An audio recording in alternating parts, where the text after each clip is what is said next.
Meus irmãos e minhas irmãs, paz e bem. Atenção, nós começamos hoje um novo tempo litúrgico na igreja. Depois da festa de ontem, do batismo do Senhor, nós começamos agora aquele tempo litúrgico que é mais longo. Nós, por mais de 30 domingos, nós vamos estar escutando a palavra de Deus. Um percurso nós vamos fazer durante os domingos do tempo comum, mas para você que tem o privilégio de todo dia participar da Santa Missa, ou no mínimo de escutar a palavra de Deus que é dispensada pela igreja a cada dia, você tem um percurso proposto que é privilegiado. Nós vamos escutar um livro depois do outro. Vamos escutar todos os evangelhos sinóticos, a começar hoje com o Evangelho de Marcos. Por 4 semanas nós vamos estar escutando um texto na primeira leitura, a carta aos Hebreus. Por 9 semanas vamos estar escutando o Evangelho de Marcos. O grande tema da liturgia de hoje é a solidariedade de Deus em Jesus Cristo para conosco, para com a humanidade.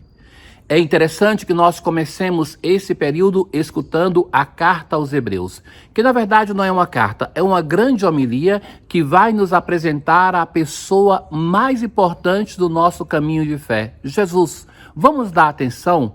Por outro lado, o Evangelho de Marcos vai ter toda uma peculiaridade, que além de nos apresentar quem é Jesus, nos apresenta como deve ser o discípulo de Jesus.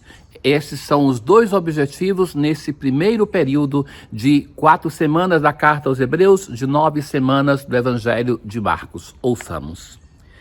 Na antífona de entrada de hoje, ergamos os nossos olhos para aquele que tem o céu como trono. A multidão dos anjos o adora, cantando a uma só voz: eis aquele cujo poder é eterno. Nós não ouvimos a introdução da carta aos Hebreus e do Evangelho de Marcos, que é a liturgia de ontem, da primeira segunda-feira, da primeira semana do tempo comum. Lhes aconselho a ler, que é uma bela introdução, que a carta aos Hebreus começa dizendo assim: Deus, que outrora nos falou através dos profetas, nesses tempos que são os últimos, nos fala através do seu Filho. E agora começa a apresentar-nos quem é este Filho. E o Evangelho de Marcos vai nos apresentar o título de Jesus, o Filho de Deus, para dizer que é este Filho de Deus que ele vai apresentar. Ora, o texto de hoje da carta aos Hebreus começa assim: não foi aos anjos que Deus submeteu o mundo futuro. A esse respeito, porém, houve quem afirmasse: o que é o homem para dele lembrares? Tu o fizestes pouco menor que os anjos. O autor está citando o Salmo 8. E então ele vai dizer assim que, na verdade, esse salmo se realiza na pessoa de Jesus Cristo. Porque a experiência do ser humano é que nós somos frágeis, nós temos as nossas misérias, mas que Jesus, ele se submeteu plenamente ao Pai para, através da sua submissão, apresentar uma humanidade que essa sim é semelhante a Deus, semelhante aos anjos. Ainda não vemos que tudo lhe seja submisso, nem tudo é submisso ao ser humano, mas a Jesus sim. Jesus, nós o vemos coroado de glória e honra por ter sofrido a morte.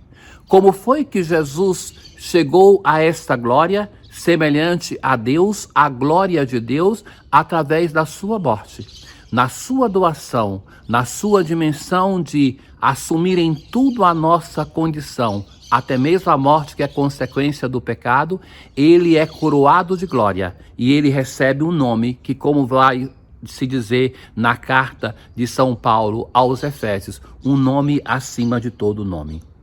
Por meio de sofrimentos, pois tanto Jesus, o santificador, quanto os santificados são descendentes do mesmo ancestral. Assim ele pode nos dizer: anunciarei o teu nome a meus irmãos e no meio da assembleia te louvarei. Ele nos considera e nos chama de irmãos.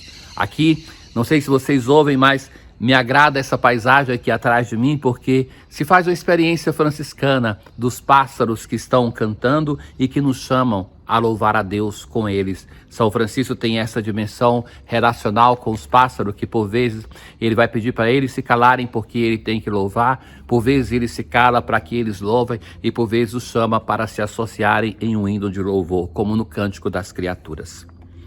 E nós rezamos justamente com o Salmo 8. Ó Senhor nosso Deus, como é grande, vosso nome por todo o universo. Perguntamos, Senhor, que é o homem, para dele assim vos lembrardes. Pouco abaixo de Deus o fizestes, vós lhe destes poder sobre tudo. As ovelhas, os bois, os rebanhos, todo o gado e as feras da mata, passarinhos e peixes do mares, todo o ser que se move nas águas. O autor contempla a grandeza de Deus que se reflete no ser humano, que é feito à imagem e semelhança de Deus.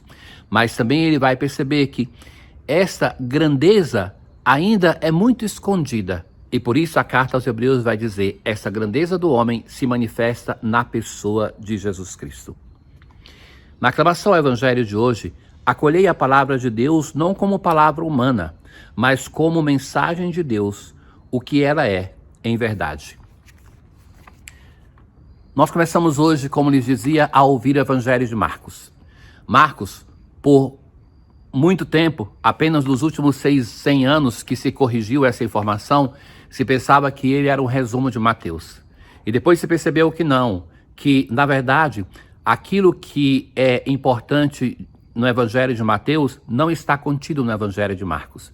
Então que Marcos é um texto anterior que é usado por Mateus e por Lucas para escreverem os seus evangelhos. É o primeiro catecismo dos cristãos. Não é o livro mais antigo do Antigo Testamento, do Novo Testamento, me desculpem, mas busca responder a duas perguntas fundamentais. Quem é Jesus? E nisso, então, nós temos dois momentos que são importantes nessa afirmação. É Pedro, ali em Cesareia de Filipe, que vai fazer a sua profissão de fé em Jesus, e o centurião no final do Evangelho, olhando para o crucificado, verdadeiramente este é o Filho de Deus. E ao longo do Evangelho, a segunda pergunta vai ser respondida. Como devo fazer para ser discípulo de Jesus? Na atenção que lhes convido a dar a este texto, nós vamos buscar responder essas duas perguntas importantes para os cristãos do tempo de Marcos e para nós cristãos de hoje. Recordemos-nos que Marcos ele vai escrever a pregação de Pedro. É o secretário de Pedro, aquele que acompanha e que vai nos transmitir a pregação daquele a quem o Senhor confiou o poder das chaves da sua igreja. Então, depois de uma apresentação que lhes convido a ler, que foi o Evangelho da liturgia de ontem, se não fosse a festa do batismo do Senhor, o início do Evangelho. Então, agora continua. Jesus está em Cafarnaum. É um sábado. Está na sinagoga e naquela ocasião um adulto poderia tomar a palavra e explicar o texto do Pentateuco que fora lido. Então, Marcos fala que é uma pregação que todos ficaram admirados, mas não diz o conteúdo dessa pregação. Não é interessante isso? Então, aquilo que vai chamar a atenção das pessoas não é tanto o conteúdo da pregação de Jesus neste caso, mas sim a sua autoridade. Prega como quem tem autoridade. Então ali tem um homem que é possuído por um espírito mau. Quantas vezes estava esse homem na sinagoga? Talvez estava ali tão acostumado com uma pregação insossa, sem autoridade, que o diabo vivia comodamente nele, ali na sinagoga. Então, quando ele ouve Jesus, ele começa a gritar: Que queres de nós, Jesus Nazareno? Viestes para nos destruir? Eu sei quem tu és o Santo de Deus. E Jesus vai impor o silêncio a ele. Cala-te e sai dele. Então o espírito mau sacudiu o homem com violência, deu um grande grito e saiu. E todos ficaram espantados e perguntavam: o que é isso? Um ensinamento novo dado com autoridade. Vejam que Jesus impõe um silêncio àquele que vai chamá-lo com um nome justo. Que queres de nós, Jesus Nazareno? Eu sei quem tu és o Santo de Deus. Então ele usa um título messiânico que é verdadeiro, mas não é fé. O demônio não pode haver fé. E o anúncio para a comunidade cristã deve vir a partir da experiência de fé e não somente de um conteúdo intelectual. Por isso Jesus impõe um silêncio. Jesus chama a atenção pela autoridade, que é uma pregação que começa já na sinagoga a mover o demônio que estava alojado naquele homem. Na oração de hoje, ó Deus, atendei como Pai as preces do vosso povo. Dai-nos a compreensão dos nossos deveres e a força de cumpri-los. Tenham todos um bom dia. O Senhor esteja convosco, Ele está no meio de nós. Abençoe-vos o Deus Todo-Poderoso, o Pai, o Filho e o Espírito Santo. Paz.